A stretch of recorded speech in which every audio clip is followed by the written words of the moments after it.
Bienvenidos, bendiciones del Señor. Hoy quiero compartir con ustedes el tema, las tres etapas de uno que ha sido llamado por el Señor. Y como base bíblica vamos a ver las escrituras en Génesis capítulo 12, versículos 1 al 3, y dice así. Pero Jehová había dicho a Abraham, vete de tu tierra y de tu parentela y de la casa de tu padre a la tierra que te mostraré. Y haré de ti una nación grande, y te bendeciré y engrandeceré tu nombre, y serás bendición.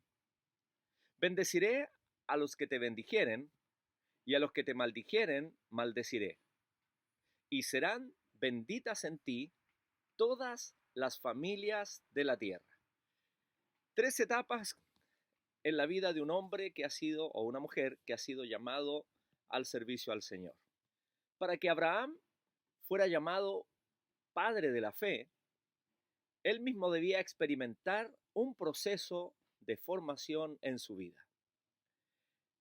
Josué capítulo 24, versículo 2 y 3 dice, y dijo Josué a todo el pueblo, así ha dicho Jehová, Dios de Israel, vuestros padres habitaron antiguamente al otro lado del río, esto es, Taré, padre de Abraham y de Nacor, y servían a dioses extraños. Y yo tomé a vuestro padre Abraham del otro lado del río, y lo traje por toda la tierra de Canaán, y aumenté su descendencia, y le di Isaac. La escuela para Abraham fue una escuela muy dura, muy rígida. Tuvo sus tropiezos, sus aciertos y desaciertos, al igual que cada uno de nosotros los tenemos. A medida que él se exponía al trato de Dios, bajo diferentes circunstancias, iba conociendo cada vez más el plan y el propósito de Dios. Abraham no conocía a Dios, pero fue llamado por Dios para un propósito. Y en este llamamiento de Dios, él debía experimentar a lo menos tres etapas de transformación en su vida. La primera etapa que nosotros vemos en la vida de Abraham está basado en el versículo 1. Dios le dice, vete de tu tierra. La tierra representaba el contexto del sistema del mundo de aquella época. Mesopotamia era la cuna de la civilización y el asiento de una dinastía idolátrica, de un sistema que representaba la prosperidad, el esfuerzo humano, el estancamiento y la estabilidad, y prosperidad pero enajenada de Dios. Vete de tu tierra a la tierra que te mostraré. Ahora la demanda para Abraham era comenzar la ruta de encaminarse por medio de la fe en la promesa del Señor. Porque Dios le dice, vete de tu tierra, o sea, saca el sistema de este mundo de tu corazón y yo te llevaré a una tierra de bendición. Abraham debía tomar la decisión correcta de desarraigarse de la visión de una sociedad centrada en sí misma para llegar a tener la visión que Dios tenía para su vida y para su descendencia. Al igual que Abraham, si nosotros hemos sido llamados por Dios, esto debe producir un desarraigo de esta tierra, un desapego de este sistema contaminado, corrupto. No podemos poner nuestros ojos en esta tierra y a la vez pretender servir a Dios. El escritor a la carta a los Hebreos dice, puesto los ojos en Jesús, el autor y consumador de nuestra fe.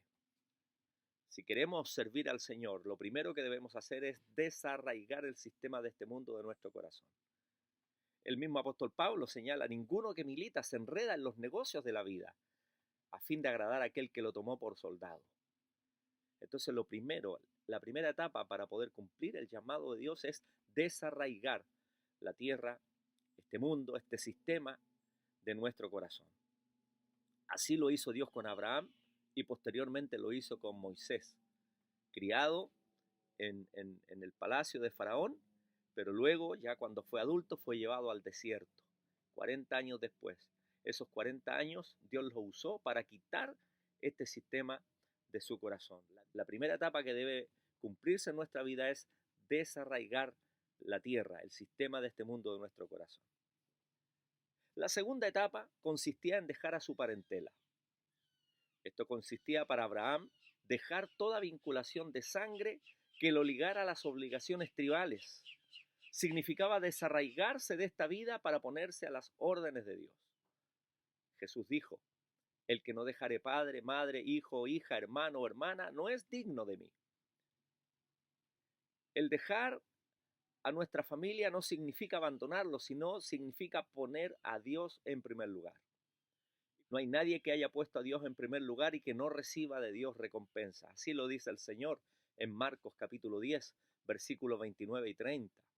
Jesús dijo: de cierto os digo que no hay ninguno que haya dejado casa o hermanos o hermanas o padre o madre o mujer o hijos o tierras por causa de mí y del Evangelio, que no reciba 100 veces más ahora en este tiempo casas, hermanos, hermanas, padres, hijos y tierras con persecuciones, y en el siglo venidero la vida eterna. El Señor sabe que una de las mayores trabas y objeciones de un hombre, de una mujer que ha sido llamado por Dios, es poner a la familia en primer lugar. Dios nos ha dado una familia para que le honremos a Él. Dios le dice a Abraham: a través de ti serán benditas todas las familias de la tierra. Pero Abraham debía poner entonces a Dios en primer lugar. Una vez un hombre que el Señor llamó le dijo: deja primero que entierre a mi padre y luego te sigo. El Señor le respondió: deja que los muertos entierren a sus muertos. En vez de esto, Cristo le invita a centrarse en su llamamiento. Una interpretación de esta frase, de esta declaración de Jesús, es: no descuides el llamado espiritual que te he hecho. Que quienes no tienen vida espiritual atiendan las tareas rutinarias de la vida. Eso significa: deja que los muertos entierren a sus muertos. Debemos desarraigarnos entonces de aquellas cosas que se interponen en nuestro llamado, y principalmente la familia debe ser nuestro mejor aliado y no nuestro tropiezo. Y la tercera etapa en el llamamiento de Dios a Abraham era a abandonar la autoridad de su padre. Vete de tu tierra, vete de tu parentela y de la casa de tu padre. Esto significa mucho más para él que para nosotros en esta época. Taré concentraba toda su autoridad en la vida de Abraham. Aún siendo mayor de edad, de acuerdo a su cultura, el anciano o patriarca tenía potestad sobre los hijos, y obviamente Taré no representaba la autoridad de parte del Señor, sino que de la cultura mesopotámica, una cultura centrada en el hombre y no en Dios. Si queremos ser verdaderos siervos y siervas del Señor y cumplir con el llamado, debemos desapegarnos de cualquier otra autoridad que no sea la del Señor. La palabra del Señor nos anima entonces a que, si hemos sido llamados por el Señor, debemos tener a Jesucristo como el Señor, la máxima autoridad. Pablo nos enseña entonces que este Jesucristo glorificado, este Jesucristo ascendido y sentado a la diestra del Padre, tiene toda potestad en la tierra y en el cielo. Por lo tanto, nuestra mayor autoridad debe ser el Señor Jesucristo.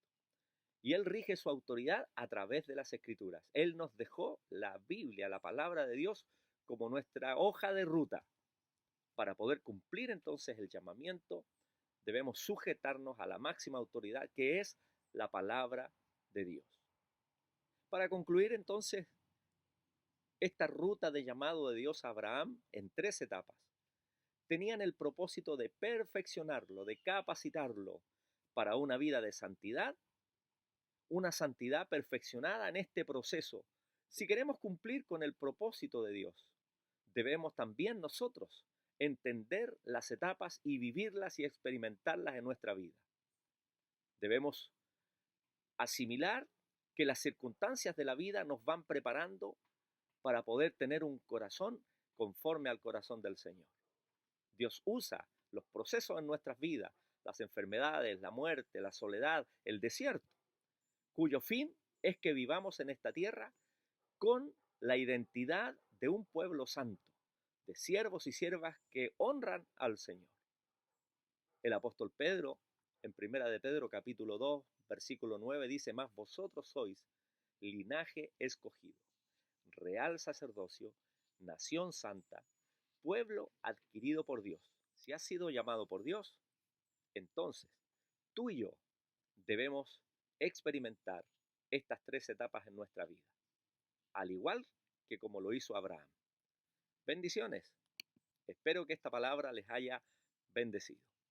Un abrazo y hasta una próxima oportunidad.